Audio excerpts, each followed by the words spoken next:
Shalom saudara. Saya akan melanjutkan pembahasan kita terkait dengan surat kepada ketujuh jemaat yang ada di kitab Wahyu pasal 2 dan 3. Dan pagi ini kita akan melihat surat yang ketiga yang ditujukan kepada jemaat di kota Pergamus, saudara ya. Jadi mari kita buka Alkitab kita di dalam Wahyu pasal 2 ayat 12 sampai 17. Ya, saya akan membacakan bagian ini, saudara mendengarkan baik-baik ya, sambil mengikuti pembacaan di Alkitab saudara masing-masing. Tuliskanlah kepada malaikat jemaat di Pergamus, inilah firman Dia yang memakai pedang yang tajam dan bermata dua.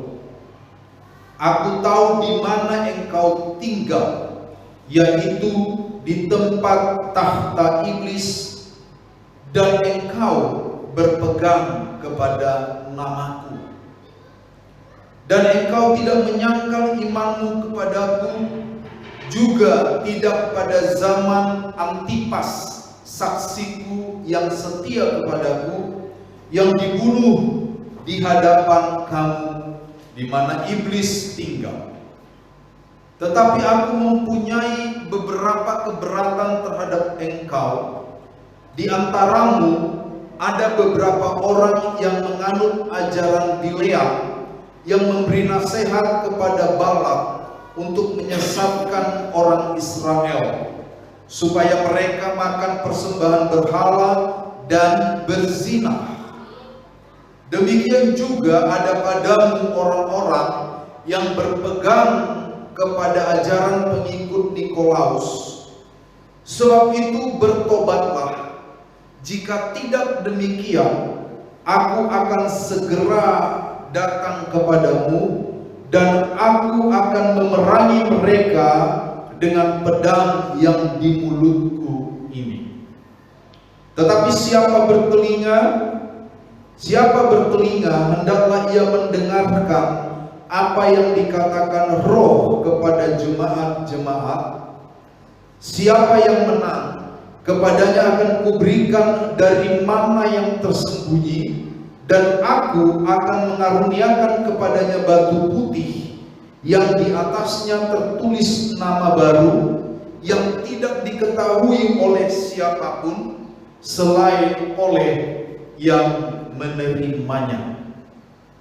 Nah, jemaat Tuhan yang dikasihi Tuhan, kita akan coba melihat bagian ini dan menemukan kebenaran-kebenaran rohani yang nantinya kita bisa jadikan menjadi bahan pertumbuhan rohani kita, dan selanjutnya itu akan terus menumbuhkan sikap kita dalam pengertian positif baik terhadap Tuhan ya, maupun di dalam kehidupan kita sehari-hari terhadap sesama ya. Nah, pertama-tama saudara-saudara, kita akan melihat bagaimana Kristus digambarkan kepada jemaat di Pergamus. Jadi setiap surat, Efesus, Smyrna, Pergamus, Tiatira, Philadelphia, Laodicea, dan satu lagi saya lupa, itu semua selalu menggambarkan Kristus secara berbeda-beda, saudara-saudara, sesuai dengan kondisi jemaat. Ya, kemarin kita belajar tentang Efesus, Kristus digambarkan sebagai Allah yang berjalan di antara kaki Dia dan yang memegang ketujuh bintang itu. Artinya Allah yang terus menyertai. Kenapa begitu? Mungkin jemaat di Efesus sudah mulai meragukan penyertaan Tuhan. Itu sebabnya mereka dikatakan kehilangan kasih mereka yang mula-mula. Bisa jadi. Kepada Smyrna, Allah digambarkan sebagai Kristus yang awal dan yang akhir, yang telah mati, yang dianggap mati, yang disengaja dimatikan, tapi tetap hidup. Karena orang-orang di Smyrna dianiaya dan diancam kematian fisik. Jadi Kristus digambarkan sebagai Allah yang berkuasa atas kematian. Ya. Nah, pagi hari ini kepada jemaat Pergamus, Kristus digambarkan sebagai Dia yang memakai pedang yang tajam dan bermata dua. Kenapa Kristus digambarkan sebagai Dia yang memegang atau yang memakai pedang yang tajam dan bermata dua, saudara-saudara? Ini terkait dengan bagaimana kota Pergamus dikenal pada masa itu. Ya, kota Pergamus itu dikenal sebagai kota yang superior. Itu sebabnya 2-3 minggu yang lalu saya katakan, sebelum Efesus menjadi kota yang sangat terkenal, maka ada 2 kota yang begitu dikagumi, yaitu Pergamus dan Smyrna. Bahkan sampai kepada surat ini dicatat atau ditulis oleh Rasul Yohanes, kota Pergamus masih sebagai salah satu kota yang begitu superior. Ya, artinya begitu berkuasa.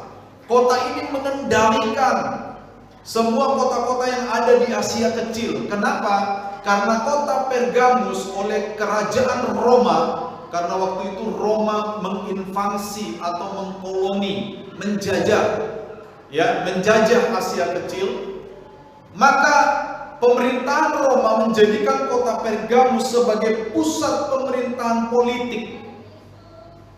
Ya, Efesus kemarin kental dengan perdagangan yang luar biasa, ekonomi yang baik. Smyrna dikenal dengan kota yang begitu cantik, ya, mungkin menjadi destinasi wisata di Asia Kecil pada waktu itu. Tetapi Pergamus menjadi kota yang superior, artinya kerajaan Roma menjadikan Pergamus itu menjadi pusat pemerintahan secara politik.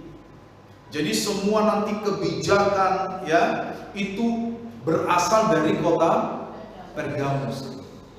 Makanya kota Pergamus itu dijuluki sebagai the seat of supreme authority in Asia, atau kursi otoritas tertinggi di Asia Kecil pada waktu itu.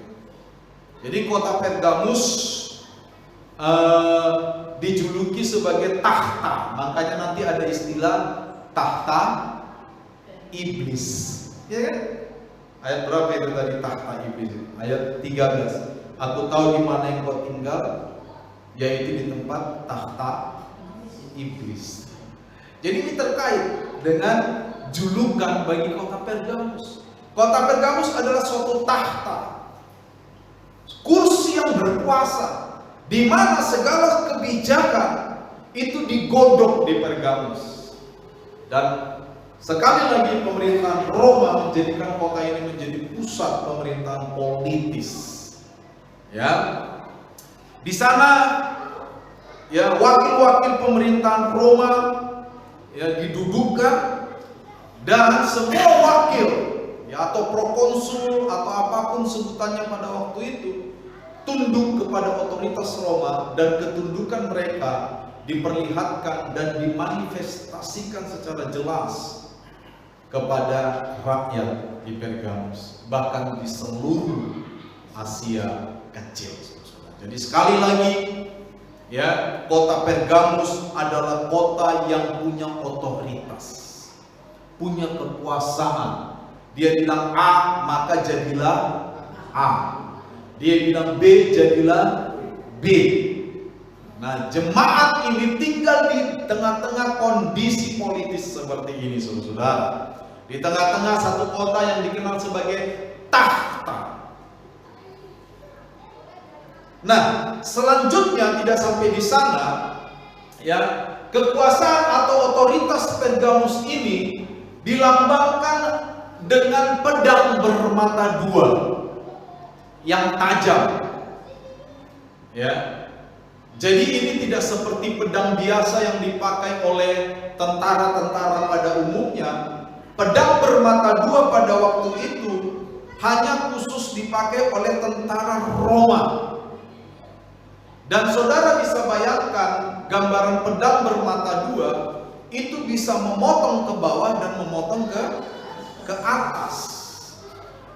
Sengaja dipakai pedang bermata dua sebagai simbol dari otoritas kota Pergamus, karena memang kebijakan-kebijakan yang dikeluarkan itu bisa memotong siapa saja yang tidak tunduk secara politis.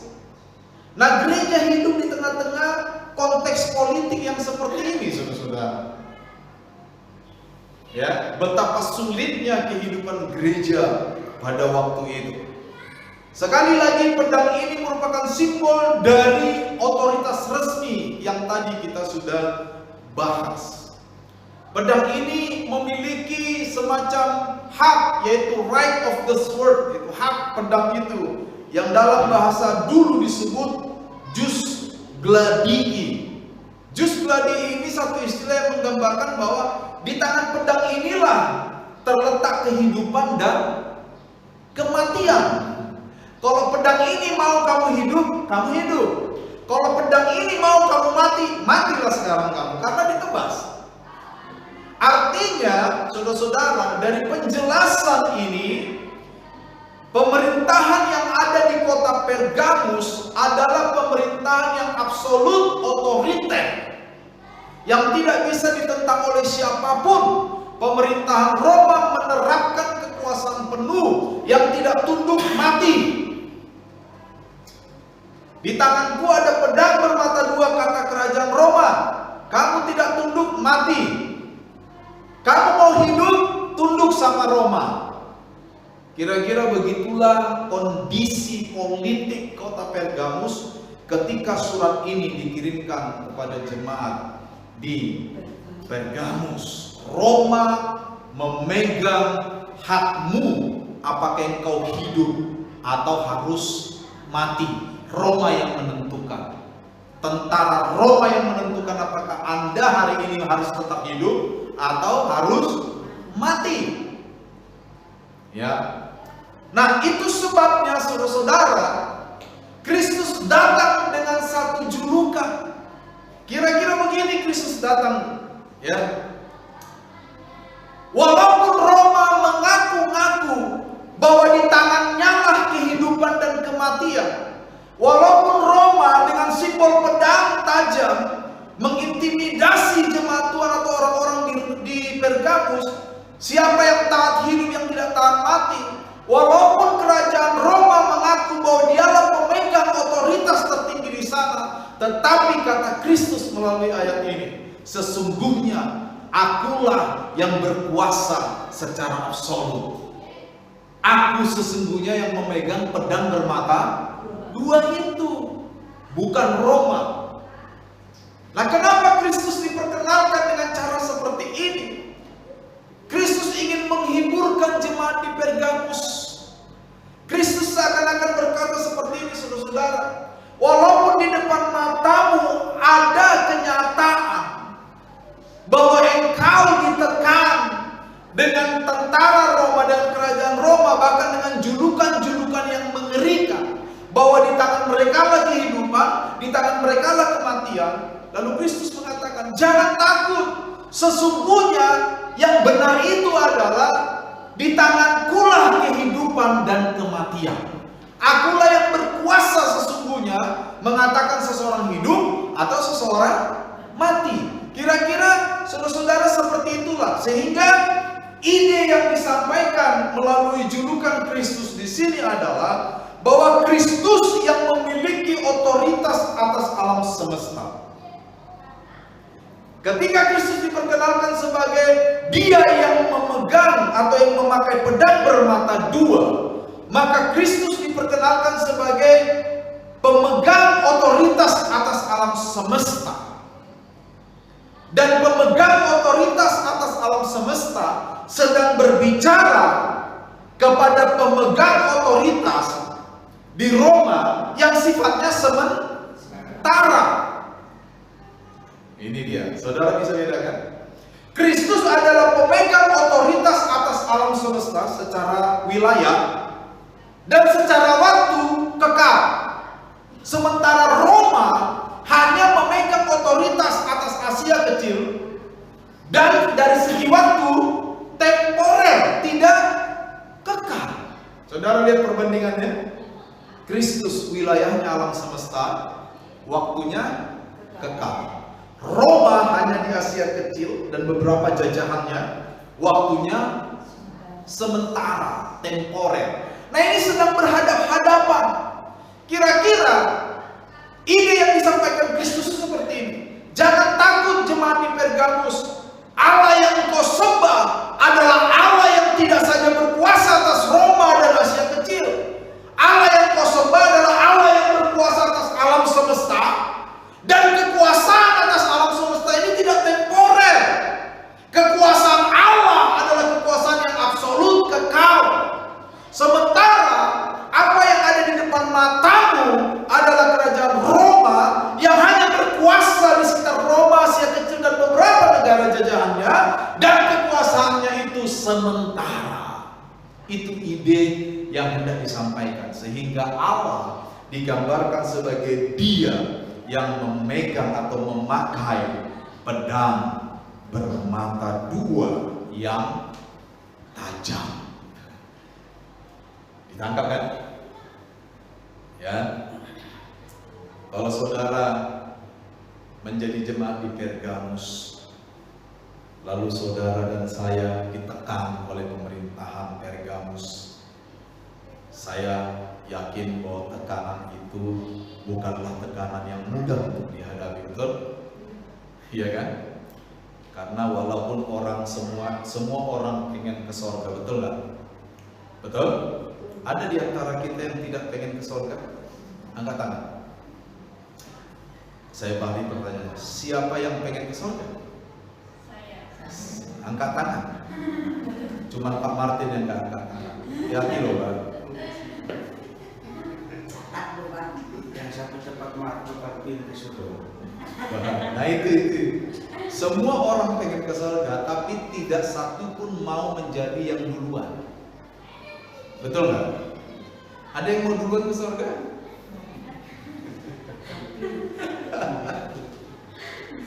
Semua orang mau diberikan surga. Makanya saudara ya, ini apa? Out of the record. Tapi nggak apa-apa juga sih. Banyak kan pemuka-pemuka agama jualan surga, betul nggak? Iya kan, baik dari Kristen maupun dari agama-agama lain. Wah, bicara surga, kita dulu ke surga. Tapi dia nggak berani duluan ke surga ya. Nyuruh orang, ayo di depan, bela kita ke surga. Tapi dia di belakang tuh karena takut ke surga dia. Ya, kita semua pengen ke surga dengan cara yang natural yang ditentukan oleh Tuhan. Amin. Itulah yang terjadi. Saya yakin penderitaan tidaklah mudah untuk dihadapi. Tidak ada penderitaan yang mudah untuk dihadapi oleh umat Tuhan. Apalagi dalam konteks penguasa seperti di Pergamus yang memakai pedang bermata dua yang tajam. Enggak setuju, korok. Kan gitu kan? Itu dalam konteks Pergamus. Tetapi sesulit apapun, Tuhan yang diperkenalkan kepada jemaat Pergamus adalah Tuhan yang melebihi kenyataan yang ada. Amin. Sekali lagi, kenapa saya katakan Tuhan yang diperkenalkan kepada jemaat di Pergamus adalah Tuhan yang melebihi kenyataan yang ada? Karena Roma berkuasa hanya atas Roma dan Asia kecil dan beberapa negara jajahan. Dan kekuasaan Roma yang memegang pedang bermata dua itu hanya sementara. Sementara Allah berkuasa atas alam semesta. Dan kekuasaan yang dimiliki oleh Allah atas alam semesta itu termasuk kekuasaan atas Roma dan kekuasaan atas Asia kecil, itu sifatnya kekal. Itu sebabnya sekali lagi Allah diperkenalkan sebagai Dia yang memakai pedang bermata dua yang tajam sebagai tandingan terhadap Roma yang disimbolkan sebagai negara yang memakai pedang bermata dua. Otoritas yang sementara sedang berhadap-hadapan dengan otoritas yang kekal. Otoritas yang terbatas sedang berhadapan dengan otoritas yang tidak terbatas. Allah diperkenalkan sebagai Dia yang memiliki otoritas yang tidak terbatas, dan otoritas yang tidak terbatas itu berlaku secara kekal. Nah, ini menghiburkan jemaat di Pergamus, saudara. Ya, jadi sekali lagi, Kristus adalah otoritas di atas segala otoritas yang ada di muka bumi ini. Di tangan Kristuslah terletak penentuan siapa yang hidup, siapa yang mati. Bukan di tangan tentara Roma atau bukan dalam pemerintahan manapun di dunia ini. Itu sebabnya di bagian lain, saudara, ada ayat firman Allah yang berkata, takutlah kepada Dia yang tidak saja bisa mengambil nyawamu, tapi bisa memusnahkannya. Ya kan? Jadi saudara-saudara, apa yang bisa kita pelajari dari sini sebagai orang Kristen hari ini? Ada fakta yang harus kita tangkap di sini. Faktanya apa? Seperti jemaat di kota Pergamus, kekristenan bisa saja, perhatikan di kata kuncinya, kekristenan bisa saja berhadap-hadapan dengan aniaya. Ya, ini penting untuk kita ingat dan camkan. Kekristenan bisa saja berhadap-hadapan dengan aniaya. Ya, apalagi Indonesia saat ini. Kita mendengar minggu kemarin ada saja ibadah yang dipersekusi, saudara. Walaupun tuh aturan menteri sudah turun, soal pemerintahan sudah turun, tetap aja ketua RT ya berani aja. Ketua RT.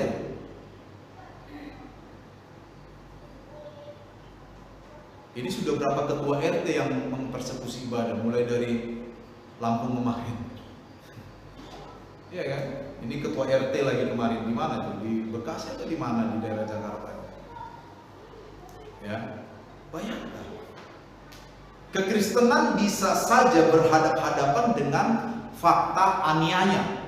Kekristenan bisa saja berhadap-hadapan dengan fakta kesukaran hidup. Kekristenan bisa saja berhadap-hadapan dengan fakta kesengsaraan. Tetapi ingat, hari ini Kristus digambarkan sebagai Dia yang memakai pedang bermata dua. Hari ini Kristus digambarkan sebagai Allah yang memiliki otoritas atas setiap kondisi hidup kita. Hari ini Kristus digambarkan sebagai Tuhan yang memiliki kuasa atas kehidupan dan kematian kita. Tidak ada satupun otoritas di muka bumi ini yang bisa menentukan kapan saya hidup, kapan saya mati, kecuali hanya otoritas Kristus. Oleh karena itu, apa yang harus kita lakukan? Mari, semakin kita cinta Kristus, semakin kita percaya kepada Kristus.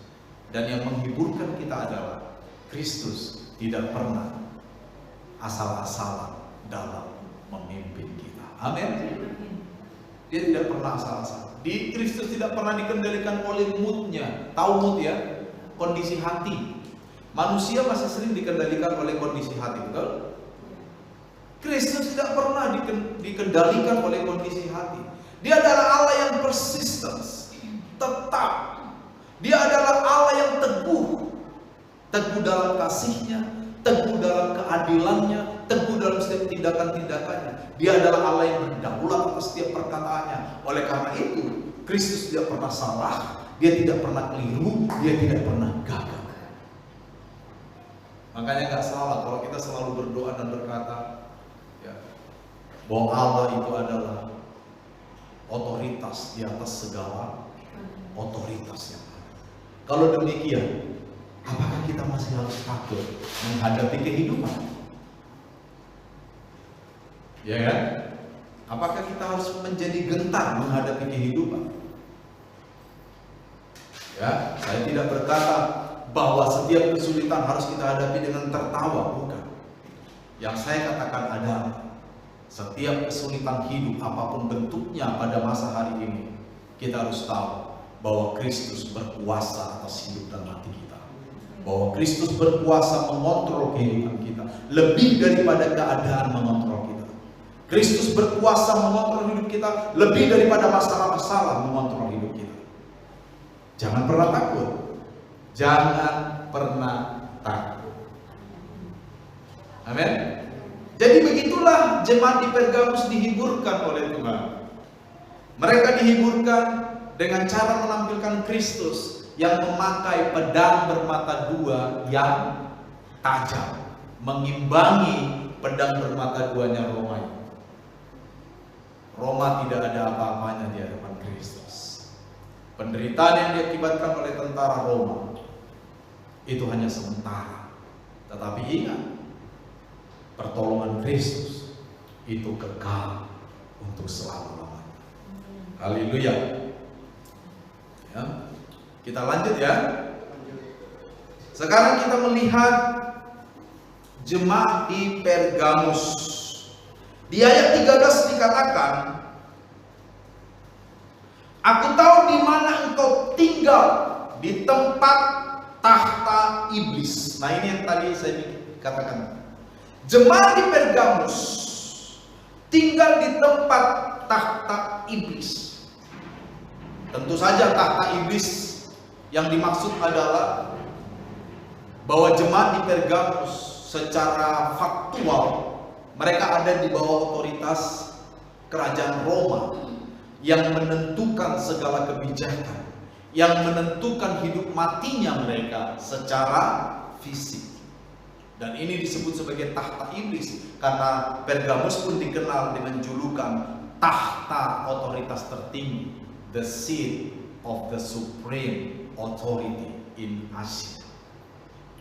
Pergamus dikenal dengan julukan tahta otoritas, dan Kristus menggambarkan otoritas yang ada di Pergamus sebagai otoritas iblis. Makanya dikatakan, aku tahu di mana engkau tinggal, di tempat iblis bertahta. Jadi iblis di sini bukan setan yang bukan ya. Iblis di sini merujuk kepada otoritas kerajaan Roma yang sewenang-wenang, yang menyiksa gereja, yang anti terhadap gereja.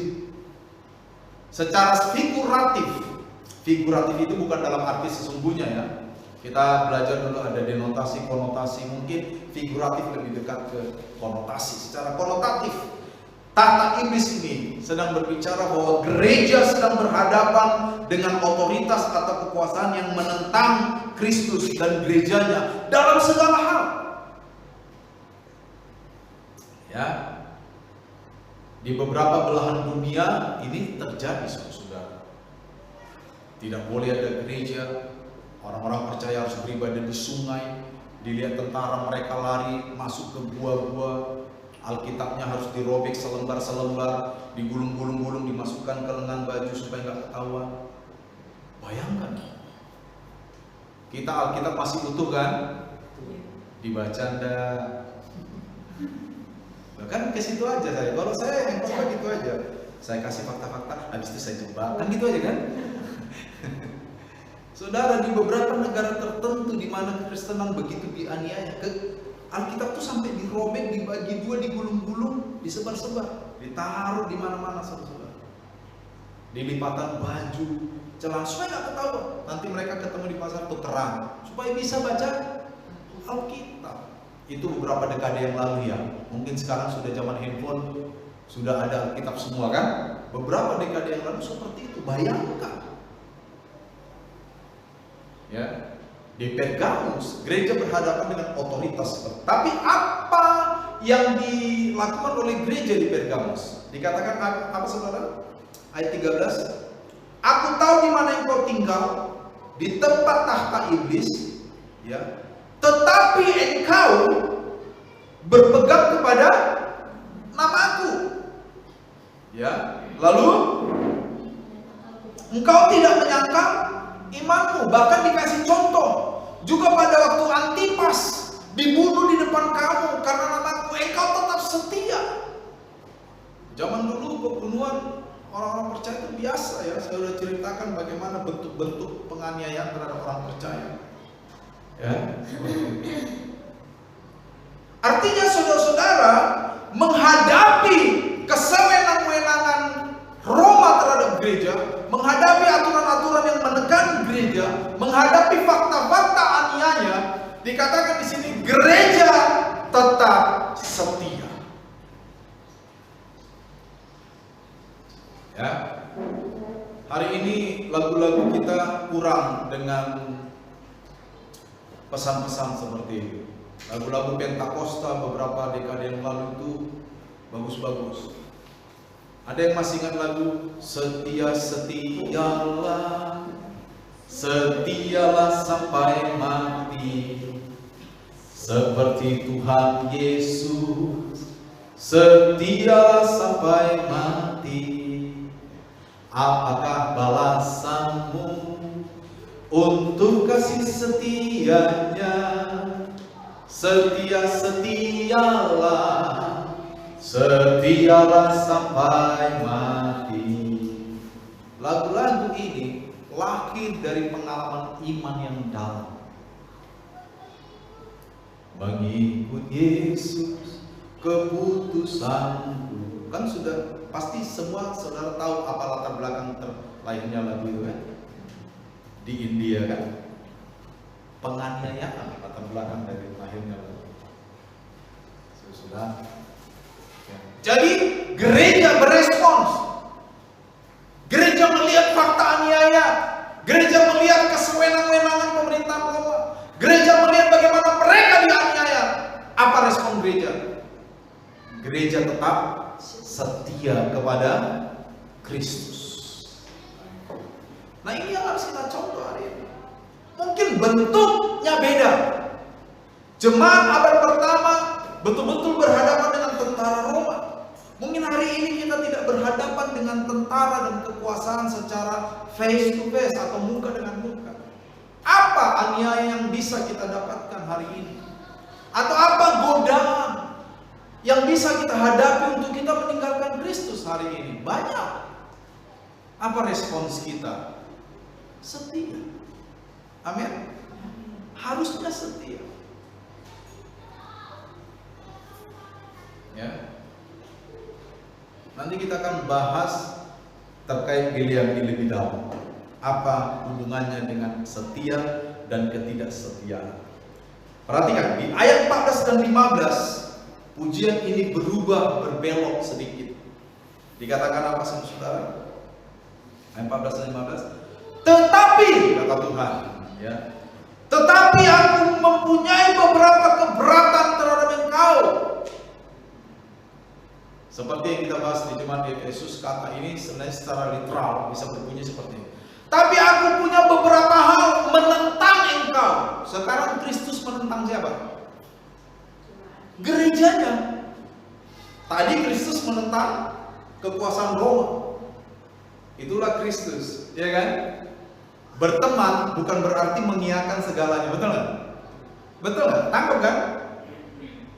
Kristus menentang Roma, dia berteman sama jemaatnya. Tapi kalau jemaatnya salah, dia tetap katakan salah, ya kan? Nggak kayak manusia zaman sekarang kebanyakan. Kalau udah teman dekat, salah-salah tetap benar. Betul kan? Nggak boleh itu. Kalau kita menjadi jemaat yang bertumbuh, kalau teman kita salah, seakrab apapun teman kita, kalau salah, katakanlah salah. Itu adalah salah satu ciri pertumbuhan rohani. Menyatakan kesalahan, bukan cari-cari kesalahan. Menyatakan kesalahan. Kristus begitu, saudara. Tadi dia menentang Roma, sekarang dia bilang, tetapi aku juga menentang engkau. Kepada jemaat di Pergamus. Kenapa? Baca. Di antaramu ada orang yang menganut ajaran Bileam. Lalu ayat 15, juga yang menganut ajaran Nikolaus. Nah, kemarin di waktu kita membahas jemaat di Efesus, sebenarnya saya sudah jelaskan ini secara ringkas. Tapi saya pengen lagi jelaskan ini dalam ringkasnya dan dalam tempo yang sesingkat-singkatnya. Ya, nah, perhatikan apa itu kerajaan ajaran Bileam, ajaran Nikolaus itu sama. Bileam itu nanti satu tokoh yang ada di kitab Bilangan, ya, Baal-am. artinya mempengaruhi atau menguasai orang dengan cara yang negatif. Nikolaus juga begitu, Nikan dan Laos sama, menguasai, merayu, Sergius itu merayu orang dalam konteks positif, membujuk supaya melakukan yang tidak benar, memenangkan orang. Jadi Baal-am sama Nikan, Laos sama. Ya, itu sebabnya di Perjanjian Lama Bileam akhirnya mati dibunuh kan? Apa yang diajarkan oleh Bileam dan Nikolaus itu sama. Apa itu? Saya simpulkan kira-kira begini. Ini kesimpulan saya. Bileam dan Nikolaus itu mengajarkan hal yang begini. Kamu percaya Yesus saja. Oke? Yesus adalah juru selamat. Yesus adalah Tuhan. Sampai di sini amin dong. Tetapi jangan takut. Kalau kamu untuk menyenangkan diri, kamu harus berzina sesekali, ya nggak apa-apa lah. Kalau kamu lagi butuh, kamu nyolong, ya nggak apa-apa, namanya orang butuh. Toh kamu juga percaya Yesus. Mulai menangkap? Ya? Percaya Yesus, jangan pernah tinggalkan Yesus, jangan. Rajin ke gereja, kasih perpuluhan yang rajin, kasih persembahan yang rajin. Tapi kalau kamu terdesak, ya nipu orang yang gak apa-apa lah. Namanya juga terdesak. Jangan pernah tinggalkan imanmu. Percaya Yesus, jangan malas ke gereja. Tetapi kalau memang terdesak, ya menfitnah orang yang gak apa-apa. Jadi Bileam atau Nikolaus ini, mereka mencoba menyatukan dua kondisi yang tidak mungkin bersatu dalam konteks iman. Misal saya taruh di sini, mengakui Tuhan sebagai Allah yang kudus, tapi pada saat yang sama terlibat perzinahan.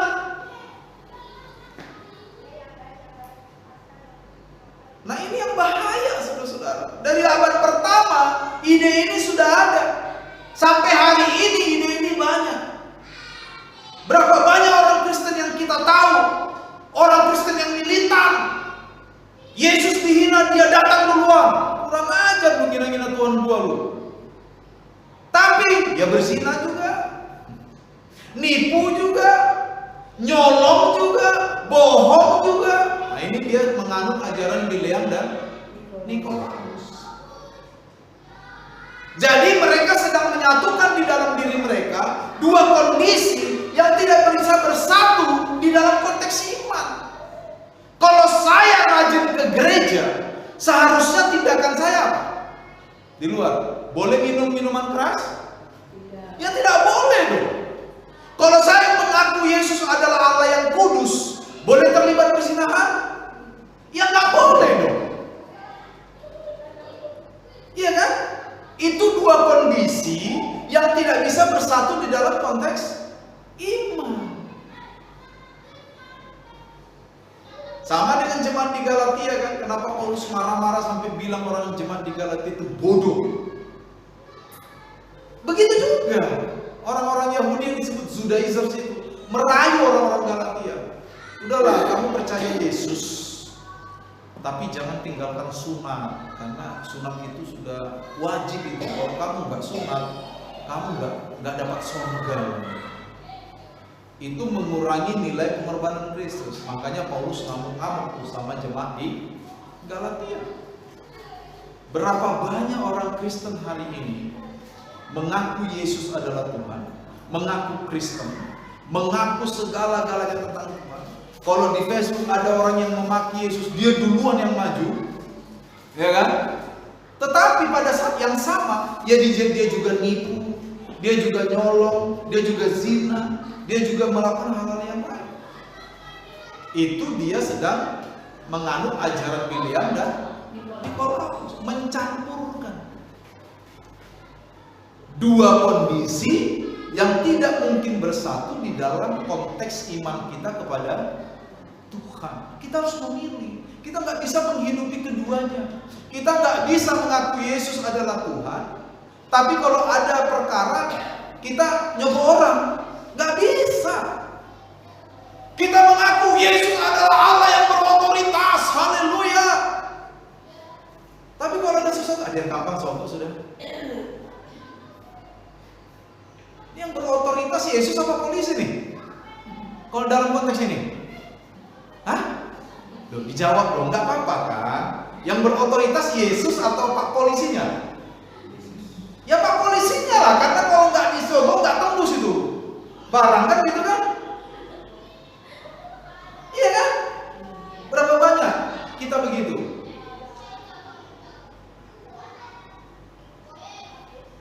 Iya kan? Berapa banyak untuk mempermudah sesuatu kita menghalalkan cara-cara yang dilarang?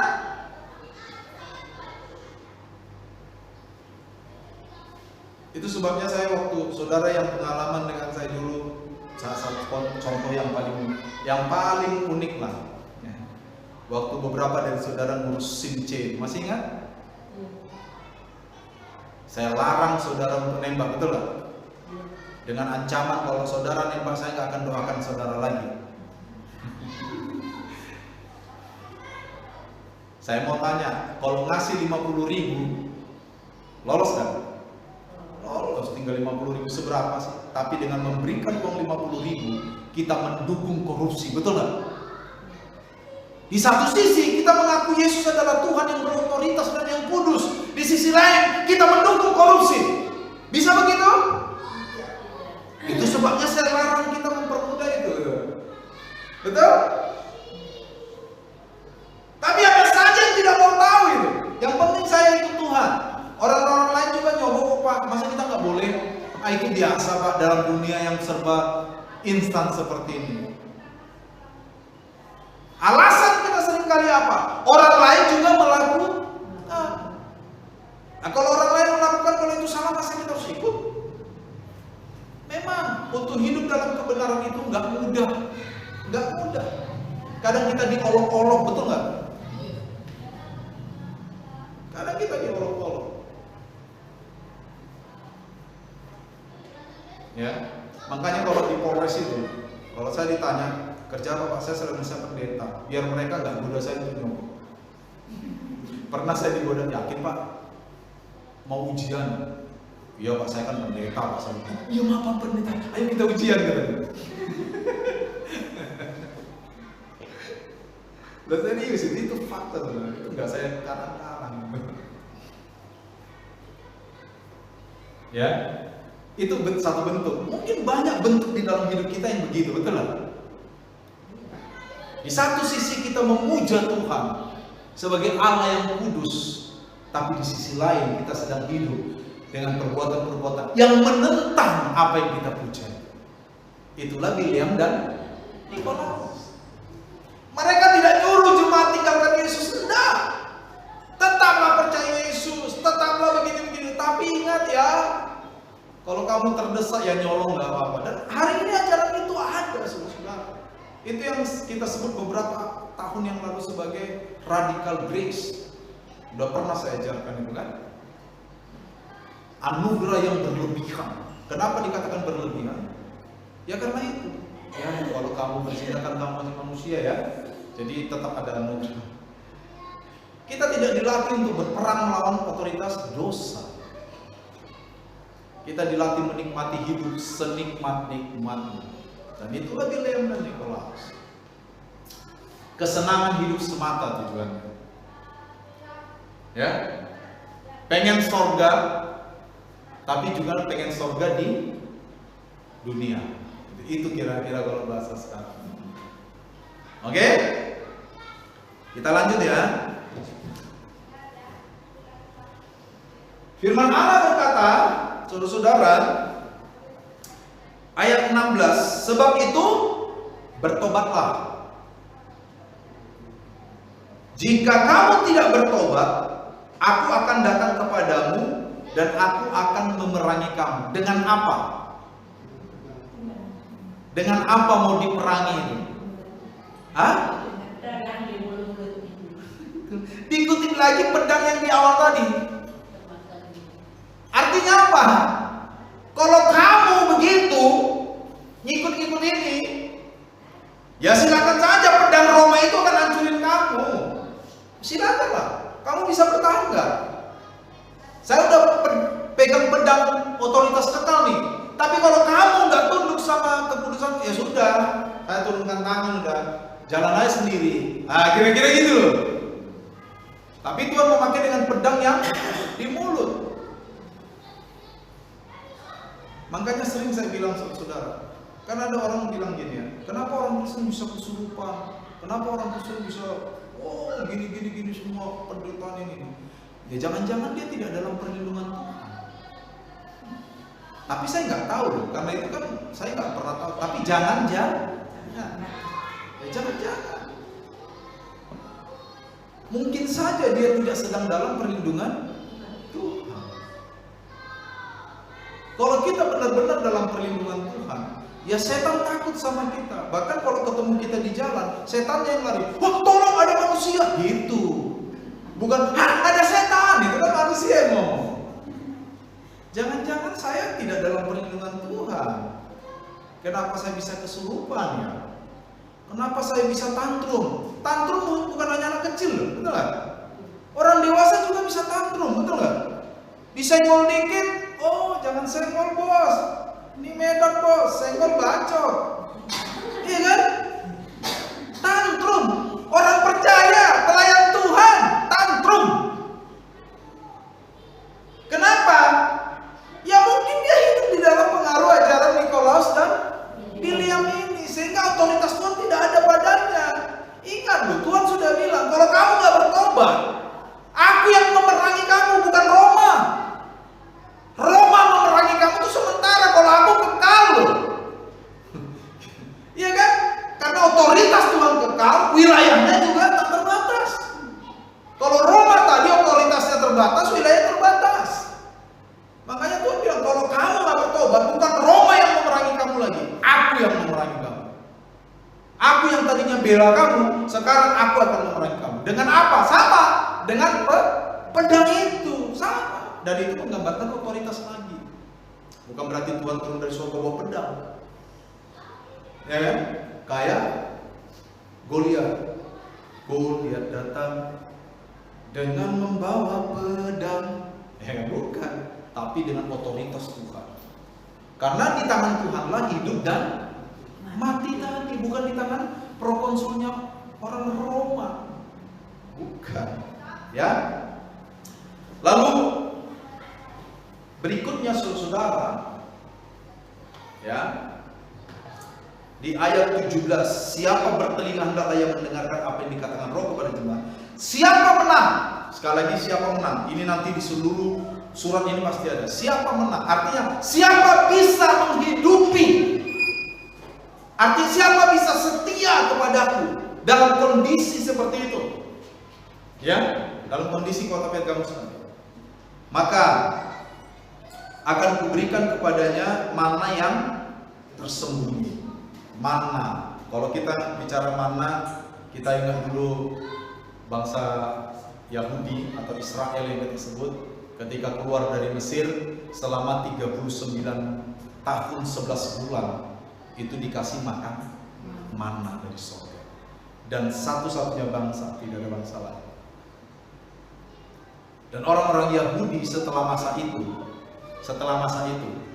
masa perjalanan dari Mesir itu, orang-orang Yahudi dalam tradisi mereka punya pandangan eskatologis.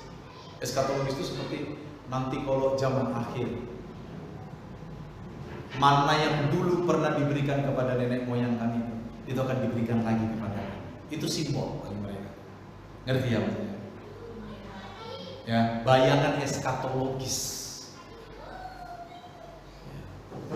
Memang bukan dari Alkitab, tapi dari kitab Apokrifa kita bisa melihat ini, seperti dari kitab Gua Baru 29 ayat 8 dan kitab Gua Makabe pasal 2 ayat 4 sampai 8 itu dicatat kondisi seperti itu.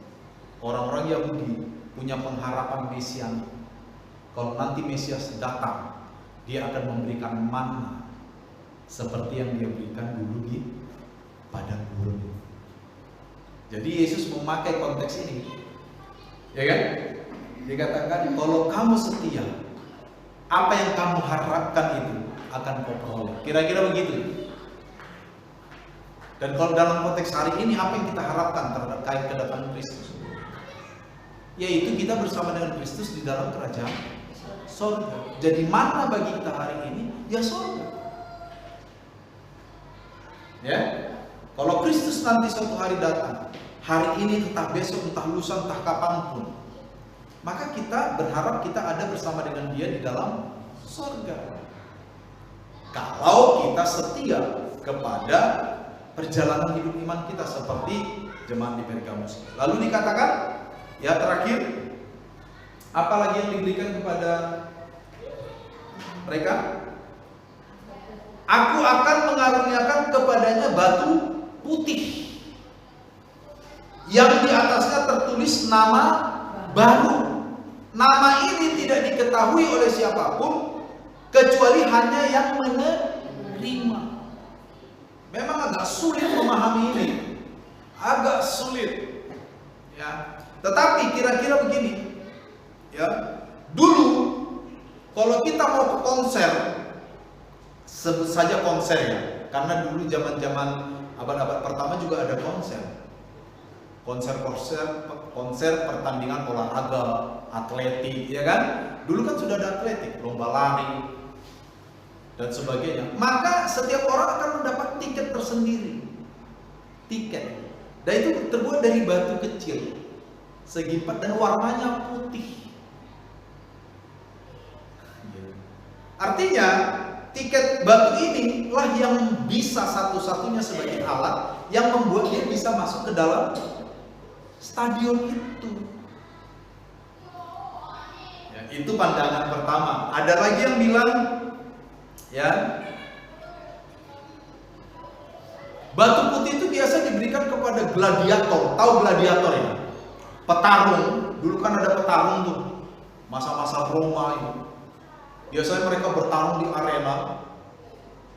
Gladiator yang menang maka akan diberikan hadiah batu putih. Nah, apapun konteks dari kebiasaan atau tradisi ini, kedua gambaran ini bisa kita pakai sebenarnya, betul? Batu putih kalau kita pakai sebagai tiket untuk kehidupan kekal, ya cocok juga. Dan dikatakan di sini barang siapa menang, dan kepada yang menang diberikan batu putih, cocok juga. Tapi intinya tetap sama. Apapun makna dari batu putih ini zaman dulu, intinya bagi kita sama, yaitu bahwa kalau kita setia, kita akan bersama dengan Bapa dalam kerajaan surga. Itu saja. Cuman dulu pesan-pesan di dalam Alkitab biasanya selalu dikaitkan dengan budaya, tradisi, dan kebiasaan pada waktu itu. Oleh karena itu nanti jangan cari batu putih di sungai ya, lalu tulis nama sendiri. Jangan, udah nggak perlu itu. Dulu yang perlu hanya batu putih itu dulu. Sama dengan angka 66. Jangan takut dengan angka 666 ya. Sekarang angka 6 udah lulus, harusnya kita bersyukur, betul nggak? Banyak orang sekarang masih takut tuh angka 6666, takut gitu. Plat mobil 666 diganti langsung biar bayar 4 juta. Itu angka yang ditakut zaman dulu, bukan zaman sekarang. Ingat, semua pesan firman Tuhan itu selalu terkait dengan tradisi, budaya yang dipakai supaya pendengar mula-mula menjadi jelas dengan pesannya. Hari ini batu putih itu mungkin tidak jelas bagi kita, tapi intinya jelas. Barang siapa menang, dia akan bersama dengan Tuhan di surga, walaupun dia menderita dunia. Itu intinya. Amin, saudara.